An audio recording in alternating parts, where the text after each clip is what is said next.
Chances থাকে। আমরা যতবার হিমালয়ে যাই ততবারই আমরা ভেবে যাই যে আমরা ফিরে আসতেও পারি, নাও আসতে পারি, আমাদের পরিবারও জানে।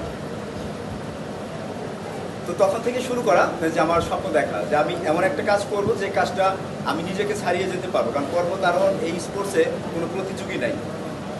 যেমন আমরা মনে করি যে ক্লাসে রোল 1, 2, 3 এরকম হয়, আমরা আমাদের যে থাকে তাদেরকে প্রতিযোগী ভাবি, কিন্তু এটা যে সত্যি প্রতিযোগিতা একটা এই প্রতিযোগিতাটা বলবি আমি নেগেটিভ প্রতিযোগিতা বলবো। এটা প্রতিযোগিতা যে সবসময় আমাদের নিজেদের সাথে, নিজেকে ছাড়িয়ে যাওয়া। তো ওই জিনিসটা আমি বুঝতে পেরেছিলাম সে সময় যে আমি আমাকে ছাড়িয়ে যেতে চাই প্রতি মুহূর্তে। তো সেই জন্যই পর্বত আরোহণের দিকে আমার চোখটা কাজ করে। তো তারপরে আমি কলকাতা থেকে ঢাকা পায়ে হেঁটে আসি 11 দিনে। আমার প্রথম কোনো এক অ্যাক্টিভিটি ছিল। কলকাতা প্রেস ক্লাব থেকে হাঁটা শুরু করেছিলাম এবং ঢাকা শাহবাগে এসে শেষ করেছিলাম 2013 সালে। তখন অনেক ছোট ছিলাম। তারপরে আমি ভারত থেকে প্রশিক্ষণ নিই পর্বত আরোহণের উপরে। যেহেতু বাংলাদেশে কোনো অতি উচ্চতা নেই, কারণ অতি উচ্চতার সাথে পুরো প্রশিক্ষণগুলো উচ্চতায় নিতে হয়। বাংলাদেশের পাহাড়ের, বাংলাদেশের সব থেকে উঁচু পাহাড়ের নাম কি জানেন? তাজিংডং। আর আর কেউ জানেন যে বাংলাদেশের সর্বোচ্চ পাহাড়ের নাম কি? হ্যাঁ, জুড়ে বলি সাকা।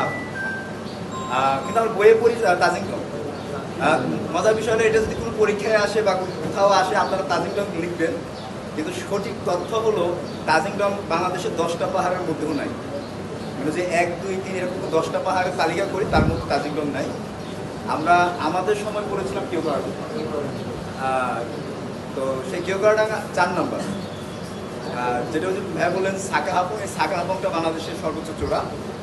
এই সর্বোচ্চ চূড়ার উচ্চতা হলো মাত্র 3500 ফিট, মিটার না।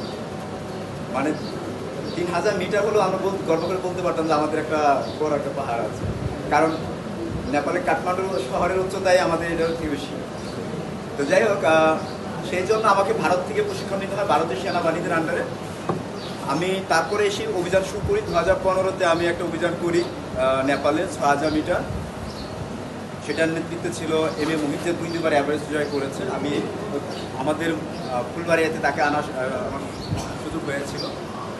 যদি কখনো সুযোগ হয় আপনাদের এখানে নিয়ে আসার, চেষ্টা করবো তাকে এখানে নিয়ে আসার, সেটা সুযোগ আছে আমাদের। তো সেটা আমি যখন আরোহণ করি ততদিন পর্যন্ত সম্ভবত সবথেকে কম বয়সে 6000 মিটার পর্বত আরোহণ করার রেকর্ড মনে সেটা আমারই ছিল তখন পর্যন্ত, যে কম বয়সে 6000 মিটার আরোহণ করা। তারপরে 17-তে একটা অভিযান করি। 17তে অভিযান করে সেটাতে আমরা 15 ঘন্টা আমরা মৃত্যুর সাথে সার্ভাইভ করে পরে ফিরে আসি। আমরা সফল হই না, ব্যর্থ হয়ে ফিরে আসি। তারপরে 18-তে একটা অভিযান, 18-তে আমি উচ্চতর প্রশিক্ষণের জন্য আবার ভারতে যাই। ভারতের সেনাবাহিনীদের আন্ডারে আবার উচ্চতর প্রশিক্ষণ নিয়ে তারপর আবার ফিরে এসে 19-এ আমি একটা অভিযান করি, গ্রেট হিমালয় ট্রেল। এটা হলো পৃথিবীর সব থেকে উঁচু দিয়ে সব থেকে লম্বা। আপনারা কি কেউ বেয়ার গ্রিলসের প্রোগ্রাম দেখেন, ম্যান ভার্সেস ওয়াইল্ড? সেটাতে কি সে কীভাবে পাহাড়ে সার্ভাইভ করতে হয়, সাপ ব্যাং বিভিন্ন কিছু খেয়ে বাঁচতে হয়। তো সেটাতে একটা শুটিং করে, তার সাথে পুরো টিম ওয়ার্ক হয়। তো আমি ঠিক ওই ধরনের একটা অভিযান করেছি। আমি 109 দিন হিমালয়ের ভেতরে ছিলাম, একদম দুর্গম হিমালয়ের ভেতরে, যেখানে আমি এমনও দিন গেছে যে 15-20 দিন আমি কোনো মানুষের দেখা পাইনি। আমাকেই খাবার, জঙ্গল থেকে খাবার সংগ্রহ করতে হয়েছে, আমাকে থাকার জায়গা, নিরাপদ জায়গা খুঁজে বের করতে হয়েছে, রাস্তা খুঁজে বের করতে হয়েছে যেখানে কোনো রাস্তা ছিল না। নেপাল তিব্বত বর্ডার ধরে হিমালয়ের সর্বোচ্চ যে দুর্গম জায়গাগুলো, পাসগুলো আছে সেইগুলোর ভেতর দিয়ে 1700 কিলোমিটার পথ আমি পাড়ি দিয়েছিলাম সে সময়। আমরা বাংলাদেশের বেশ কয়েকটা জেলা থেকে কাঞ্চনজঙ্ঘা দেখতে পাই। কেউ দেখছেন? পঞ্চগড় থেকে দেখা যায়। বাংলাদেশের 5টা জেলা থেকে কাঞ্চনজঙ্ঘা দেখা যায়। কাঞ্চনজঙ্ঘা হলো পৃথিবীর 3য় উচ্চতম পর্বত শিখর। তো আমি সেই কাঞ্চনজঙ্ঘার বেস ক্যাম্পে এসে আমার অভিযানটা শেষ করি। তো সেইটা সারা পৃথিবীতে মাত্র 33 জন মানুষ বর্ডার টু বর্ডার সেটা সফলভাবে কমপ্লিট করতে পেরেছে এখন অবধি পর্যন্ত। তো তাদের মধ্যে আমি একজন।